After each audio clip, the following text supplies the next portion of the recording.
Atëherë ju e dini se para fillimit seancës me dërgimin e rendit ditës të kësaj seance të Këshillit Komunal kemi pat një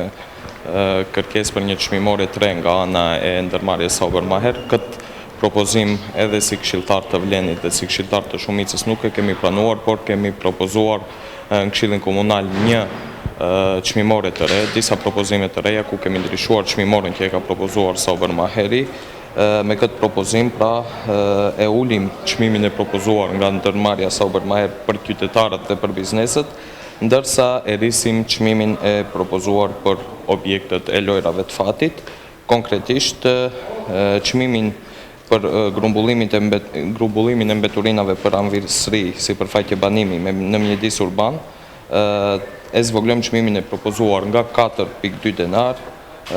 dhe e propozojmë për 3.8 denar.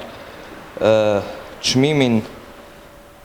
për grumbullimin e mbeturinave për persona juridik, pra firma, biznese, sektor publik, do t'jetë 5.5 denar për metër katror e jo 8 denar ashtu siç ka propozuar kompania Saubermajer. Çmimin për grumbullimin e mbeturinave për persona juridik, gjithësisht objekte për lojrat të fatit, nuk do t'jetë 4.95 si është aktualisht, nuk do t'jetë as sa propozimi që ka dhënë ndërmarrja Saubermajer për 12 denar, por do t'jetë 15 denar për metër katror. Sipas analizës tonë që kemi bërë, aty del dikun që ngritja e çmimeve bëhet parafërsisht rreth 30%. Ne në mënyrë kategorike si AKI ishim kundër dhe në mëngjesin e sot më dhamë propozim që pika të tërhiqet nga rendi i ditës, mirë po nga Shumica nuk u pranua dhe tani në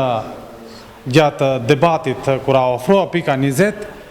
këshilltarët e Vlenit, konkretisht këshilltari Albi Kamili,